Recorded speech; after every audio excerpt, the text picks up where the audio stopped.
97.9 to B, DFW's hip hop station. You already know what's going on. Millennium tour. Everybody's been hearing about it. It's been sold out everywhere. And finally, it's coming to Dallas. So I have my fave here. Yeah. Can we still call you Young Lloyd? You could call me whatever you want to call me. Don't tell me that. Hey, man. I'm going to get you in trouble. You better quit playing with me, Lloyd. My black queen. You can call me whatever you want. How y'all doing? Everybody listening, Dallas, the beat.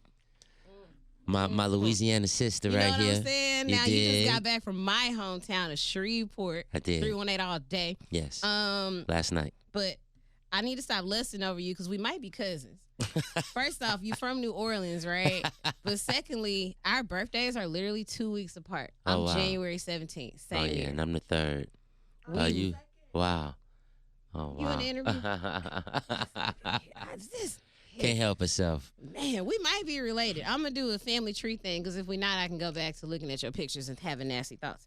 But I need to do some research first. Let's make sure. Yeah, you don't want to cross that line. I ain't from Arkansas. There's no coming back from. Shout out to Arkansas, by the way. Kind of. So, first off, before I get into music and stuff, I've watched your Unsung episode and I follow you on Instagram and stuff. I know I'm like a year late, but congratulations on the baby. Babies. Yes, how's fatherhood? Talk to me. It's beautiful. It shows me something new about myself every day.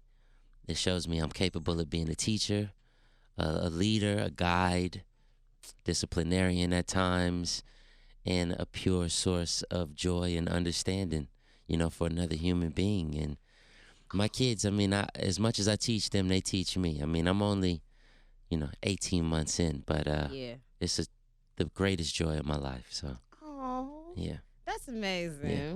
I don't have none yet, but I'm going to keep that in mind when I do. That's beautiful. Now, that being said, I watched your episode of Unsung, right? I did not know you were in a group when you were, much younger. I guess because we the same age. When you were that age doing the younger group, my mama was not on it. She was a real strict Jehovah's Witness. We couldn't listen to nothing but, instrumentals. It was a horrible childhood. Yeah, different kind of childhood. But with the family support you had, do you feel like that helped propel your career? Oh, I know it did. I know it was probably the key ingredient for me being here today. And also it was probably the driving factor in me really being able to have the support, the space, and the time and resources to really find myself, find my passion, and lock into it real early. Some people need college. Some people need a workshop. Some people need a lot of different things. For me, a little bit of family support, in-home support, and access to materials at an early age was all I needed. And I took it, ran with it, and I'm so thankful for those people. You hear my voice, you see my face on the television, but I'm really a reflection of a lot of people's hard work and dedication, and I thank them every day in some shape, form, or fashion. So, yeah. That's beautiful. I love it. So we still obviously a little early in the kids' lives, but if they decide that entertainment's what they want to do, are you going to encourage them? Of course. I'm not here to give them total direction. I'm just here to support their choices if they're good choices, and also lay out the table as best as I understand it. When I was their age, or when I was a young person's age, if you will, my greatest blessing was having people around me that gave me a lot of game. They explained how this thing works. They explained what I should expect to get out of it from Jump Street. And they also gave me, direction on how to get to where I would like to be, which is one day being my own boss. Yes. 100% of nothing is nothing. That's the first lesson. So sometimes you give a little bit to gain a lot, but also you pay attention and you start to map your path towards ownership from Jump Street. And if my kids ever wanted to be in entertainment, I would definitely tell them to keep their integrity intact. All money ain't good money. And also that everyone's time is the most valuable currency they have to offer you. So value it and appreciate the people that help you, Period. Let's go back a little bit. I heard you say, Some people need school. Some people need this. Some people need that. I know you Sure. recently got your GED. I did. You're already successful. You already got it going on. So what prompted the decision to say, let me go back and do this? Well, that's why I'm successful. Is because I'm never content. And I also believe in pushing myself. I mean, there are certain goals and boxes that are unchecked, that I would love to go back and be able to do, and to have that opportunity of time, first and foremost, taking a break from music. It was the best time for me to get into it. And it happened to be like a chance encounter with, I was hanging out with Kim Whitley. She was filming a movie with Ice Cube, and it happened to be in a building that also was an adult education center.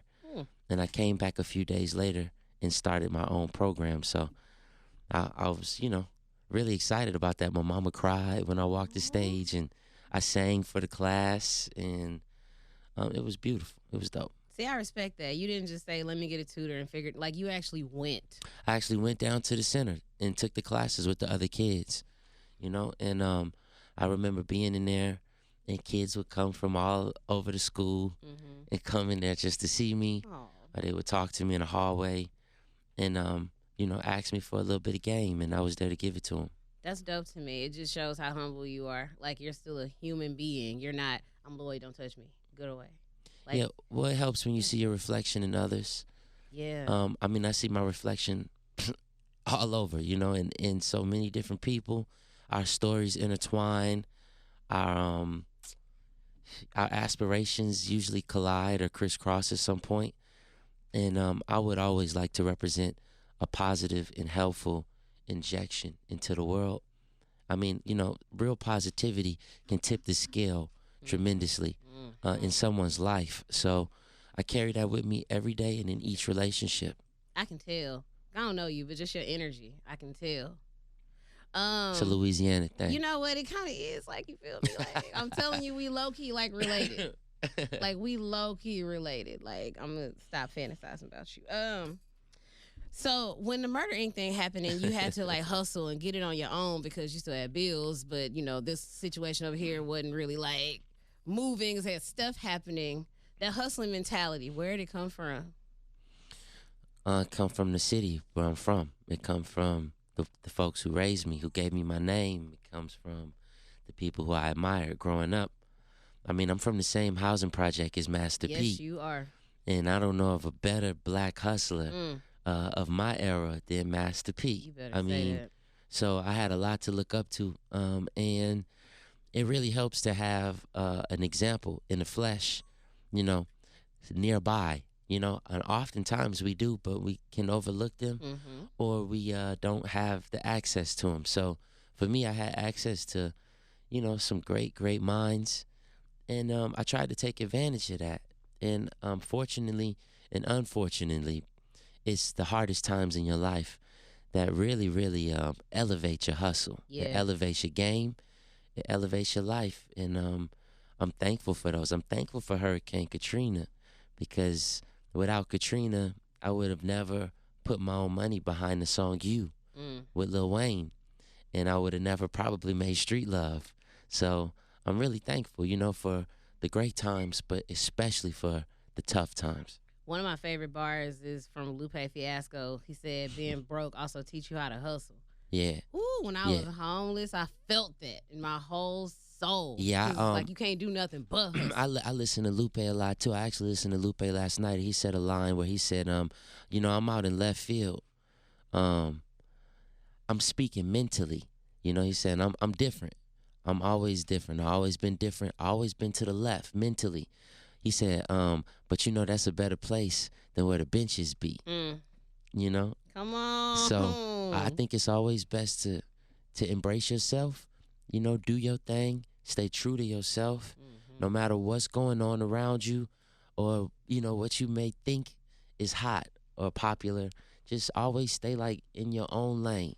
And things always come around for you, because when you in your own lane or when you riding your own wave, you own that. Nobody could take it from you. But when you trying to jump on other people's waves, sometimes it gets confusing. So I always just pride myself on, staying true to myself.